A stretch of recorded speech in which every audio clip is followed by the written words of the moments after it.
अस्सलाम वालेकुम to my YouTube channel learning with dog school.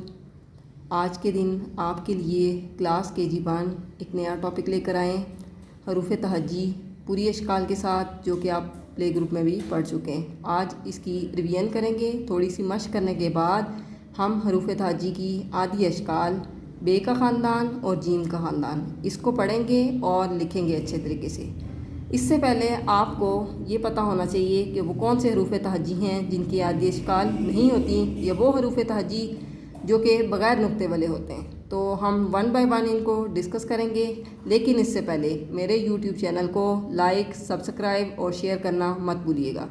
तो आते हैं टॉपिक की तरफ। ये समर टास्क आपके पास ऑलरेडी अवेलेबल है, इसको हम ओपन करते हैं। सफ़ा नंबर 2 पर आ जाएं। यहाँ पर आप देख लें कि लिखे हुए हैं हरूफ तहज्जी अलिफ ता ये। तो हम इसको सबसे पहले बेटा सबसे पहले आप इसको रीड करेंगे और लाउडली रीड करेंगे, ताकि प्ले ग्रुप में जो आपने पढ़ा है वो अच्छे से आपका रिवीजन हो जाए। अलिफ, अलीमदा, बे, पे, ते, टे, से। बे के ख़ानदान को फिर से पढ़ें, बे, पे, ते, टे, से। जीम के ख़ानदान को पढ़ें अच्छे से, जीम, चे, हे, खे। जीम, चे, हे, खे। दाल के ख़ानदान को पढ़ें, दाल, डाल, जाल। दाल, डाल, जाल। अब रे के ख़ानदान को पढ़ें, रे, रे, जे, ये। रे, रे, जे, ये। रे का ख़ानदान ख़त्म हो गया। ये भी इसको पढ़ते हैं और से भी पढ़ते हैं, ठीक है। अब हम इसको मज़ीद आगे हरूफ तहज्जी को पढ़ते हैं। सीन, शीन, स्वाद, ज़्वाद। सीन, शीन, स्वाद, ज़्वाद। तोएं, ज़ोएं, आइन, गाइन। फे, काफ, क्याफ, गाफ। फे, काफ, क्याफ, गाफ। लाम, मीम, नून, वाओ, हे, हमज़ा, ये और बड़ी ये।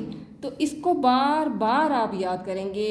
अब हम सफ़ा नंबर 3 पर आते हैं, जहाँ पर आपने सबसे पहले डॉट्स लगा लेने हैं। डॉट्स इसलिए लगाएंगे ताकि आपको पता हो कि कहाँ लिखना है, कौन सी लाइन पर कैसे लिखना है। तो हरूफ तहज्जी को अब हम लिखना शुरू करते हैं। लिखा हुआ है कि हरूफ तहज्जी अलिफ से लेकर ये तक लिखें। तो अब हम इसको लिखते हैं। मैंने 2 डॉट्स पहले से लगा लिए हैं। अलिफ को आप लिखें, अलीमदा को बे लाइन के ऊपर, पे, ते, टे, से। जैसा कि आप देख सकते हैं कि मैंने हरूफ तहज्जी बे का ख़ानदान, जीम का ख़ानदान, दाल का ख़ानदान, रे का ख़ानदान लिख लिया है, ठीक है। डॉट्स लगाए और उसके बाद जैसा मैंने प्ले ग्रुप में आपको समझाया था, जैसा कि आपने प्ले ग्रुप में लिखा था, वही चीज़ें आपने दोबारा से लिखी हैं। फिर सीन, शीन, स्वाद, ज़्वाद, तोएं, ज़ोएं से लेकर बड़ी ये तक आपने इसको इसी तरह लिखना है, और ये इसी तरह आपकी 3 लाइन से वो रह जाएंगी इसमें। अच्छा, अब आते हैं सफ़ा नंबर 4 पर। इसमें भी वही चीज़ है, आपने दोबारा से इसकी मश्क करनी है। मश्क का ये एक पेज फिर से छोड़ा गया है ताकि आप जो है वो बहुत अच्छे से हरूफ तहज्जी को लिख सकें। तो ये पेज मैं छोड़ रही हूँ आपके लिए कि डॉट्स उसी तरह लगाने हैं और इसी तरह से काम करना है। अब आ जाते हैं सफ़ा नंबर 5 पर, जिसमें आप देख सकते हैं कि बग़ैर नुक्ते वाले हरूफ कौन से हैं। तो ये अब आप अच्छे से याद करेंगे कि वो कौन से हरूफ हैं जो बग़ैर नुक्ते के हैं। ये तो वैसे भी हरूफ तहज्जी आपको आते हैं, तो इसको बड़े अच्छे से आप पढ़ लेंगे। जैसे अलिफ है, अलीमदा है, बे के ख़ानदान में टे है जो कि नुक्ते के बगैर है। इसके अंदर एक छोटा सा तोय मौजूद है लेकिन नुक्ता नहीं है, इसी वजह से हमने इसको लिखा है। फिर जीम के ख़ानदान में हमारे पास हे है। फिर दाल है, दाल के ख़ानदान में, रे के ख़ानदान में रे और रे है। सीन है, स्वाद है, तोएं, आइन, क्याफ, गाफ, लाम, मीम, वाओ, हे, हमज़ा, ये और बड़ी ये हमारे वो हरूफ हैं जो कि बग़ैर नुक्ते हैं के हैं, ठीक है। अब सफ़ा नंबर 5 पर, 5 से जब हम 6 पर आएंगे तो यहाँ पर फिर मैंने डॉट्स लगाए हुए। तरतीब से काम करेंगे आप। बग़ैर नुक्ते वाले हरूफ को आप लिखेंगे। वो बग़ैर नुक्ते वाले हरूफ कौन से हैं? अलिफ है, अलीमदा और ते।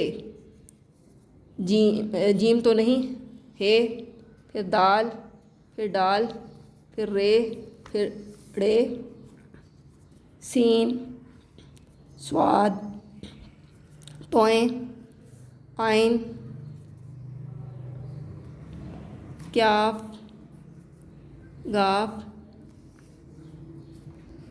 लाम, मीम, वाओ, हे, हमज़ा और ये और बड़ी ये सब बग़ैर नुक्ते के हरूफ हैं। अगर दूसरा टॉपिक आप देखेंगे तो यहाँ पर देख सकते हैं। अब हम डिस्कस करते हैं कि वो कौन से हरूफ हैं जिनकी आदि इश्काल नहीं होती, या आपके कोर्स में जो चीज़ शामिल है वो ये कि जिन हरूफ की आदि इश्काल नहीं होती। तो वो हैं अलिफ, अली मदा, दाल, डाल, जाल, रे, रे, जे, ये, से, तोय, ज़ोय, वाओ, हे, हमज़ा। ये वो हरूफ हैं जिनकी आदि इश्काल नहीं होती। और यहाँ पर आप देख सकते हैं कि वो हरूफ जिनकी आदि इश्काल नहीं होती वो आपने लिखनी है। तो फिर अभी आपको बताया कि वो जिनकी नहीं होती वो आप लिख लेंगे, तो ये तरतीब से आप वही फिर लिख लेंगे। अलिफ और अलमद आए, फिर डायरेक्ट आप जो है वो दाल और दाल के ख़ानदान पे आ जाएंगे, जिसमें आप दाल, डाल, जाल और फिर रे, रे, जे, ये और तोय, ज़ोय और तोय, ज़ोय, आइन, गाइन, फे, बी नहीं, काफ, क्याफ, गाफ, लाम, मीम, नून नहीं, वाओ भी नहीं, वाओ आ जाता है, ठीक है, वाओ और हमज़ा। तो ये हैं हरूफ जिनकी आदि इश्काल नहीं होती। तो इसको आप अच्छे से याद भी करेंगे और इसको अच्छे से लिख भी लेंगे। नीट एंड क्लीन काम होना चाहिए। सफ़ा नंबर 7 पर आ जाएं। हरूफ तहजी को मुकम्मल करें। तो हर बच्चा इसको हल्के हल्के कलर कर ले, ठीक है। अब यहाँ पे देखें, हरूफ तहजी हमें मालूम है कि अलिफ से शुरू होता है, ठीक है। तो यहाँ पे अलिफ नहीं लिखा हुआ, तो आपने हरूफ तहजी को किस तरह से मुकम्मल करना है, यानी पहले आप अलिफ लिखेंगे, फिर आप अली मदा लिखेंगे और फिर उसके बाद बे के ख़ानदान को देखेंगे कि बे के ख़ानदान में क्या चीज़ें कम हैं, इसी का नुक्ता अगर कम है उसको मुकम्मल करें और इस तरीके से ये पूरा पेज मुकम्मल करें। बे के बाद पे है, पे के 3 नुक्ते आप लगाएं, ते के 2 नुक्ते, टे से, और इसी तरह ये अब मैं नहीं आपको बताऊंगी कि कहाँ आपने क्या लिखना है, ये आपने ख़ुद सोचना है और ख़ुद से इसको मुकम्मल करना है, ठीक है। अब हमारा जो सफ़ा नंबर 7 के बाद 8 जो है सफ़ा नंबर, इसमें अब आप देखें तो बच्चे ख़ुद से इसको कलर करें, ठीक है, थोड़े बहुत कलर कर लिया करें। तो यहाँ पे है कि बे का ख़ानदान, मैंने इसको ग्रीन कलर से हाईलाइट किया है कि आज का हमारा टॉपिक जो है वो हरूफ तहजी की आदि इश्काल है। बे के ख़ानदान को आज आप पढ़ेंगे कि कैसे इसकी आदि इश्काल को लिखा था आपने क्लास में और अभी आप कैसे लिखेंगे, और जीम का ख़ानदान और जीम के ख़ानदान की आदि इश्काल को आप कैसे लिखेंगे। तो इसको मैंने येलो कलर किया है, आपकी मर्ज़ी है, आप इसमें जो भी मर्ज़ी कलर करें, लेकिन कलर हल्के होने चाहिए। सफ़ा नंबर 9 पर देखें, बे का ख़ानदान आदि इश्काल के साथ लिखें। मैंने एक ट्रायल बेसिस पे यहाँ पे थोड़ा सा लिखा है, बे लिखा है, बे के साथ उसकी आदि शक्ल को लिखा है। पे की आदि शक्ल, ते की आदि शक्ल, टे और इसके साथ टे की आदि शक्ल और से के बाद से की आदि शक्ल। यहाँ पे देखें, फिर मैंने डॉट्स लगा दी हैं आपकी आसानी के लिए कि एक लाइन आपने छोड़नी है, ठीक है। 2 लाइनें लिखने के बाद एक लाइन छोड़नी है प्रैक्टिस के लिए, और इसको आप लिखेंगे बे, ऐसे बे लिखें। आप पहले से जानते हैं कि बे कैसे लिखी जाती है। फिर बे को आदि शक्ल के साथ इस तरह से लिख दें, पे को लिखें और पे की आदि शक्ल को लिख दें, ठीक है। ते की आदि शक्ल को पहले लिखने से पहले इसकी पूरी शक्ल लिखें, फिर टे को लिखें और टे की आदि शक्ल, से को लिखिएगा, ठीक है, और से की आदि शक्ल। तो यहाँ पे फिर एक लाइन छोड़ेंगे आप और 2 लाइंस को बे के ख़ानदान की आदि इश्काल के साथ लिखेंगे, फिर एक लाइन छोड़ेंगे और यहाँ डॉट्स लगा के इसको मुकम्मल करेंगे। और इस तरीके से ये आपकी प्रैक्टिस 1 नहीं, 2 नहीं, 3 नहीं, बल्कि 4 बार आप बे के ख़ानदान को आदि इश्काल के साथ मश्क करेंगे, ताकि आप बे के ख़ानदान की आदि इश्काल को अच्छे से और ज़ुबानी लिख सकें। सफ़ा नंबर 10 पर आ जाए। सफ़ा नंबर 10 पर देखें, जीम का ख़ानदान आदि इश्काल के साथ लिखें। जीम का ख़ानदान आपको लिखना आता है, आप लिख सकते हैं। जीम को लिखेंगे, जीम की आदि शक्ल को इस तरीके से लिखेंगे। हमेशा डॉट्स लगाने हैं आपने अपनी सहूलत के लिए कि नीट एंड क्लीन काम होना चाहिए। जीम के बाद चे लिखें, चे आपको पहले से लिखना आता है, चे लिखेंगे और फिर इसकी आधी शक्ल, चे को आधा करके लिखेंगे, ठीक है, और फिर इसके 3 नुक्ते इसके नीचे लिखेंगे। जीम, चे, हे और खे, सॉरी हे की आधी शक्ल के साथ फिर खे को आप लिखेंगे, खे।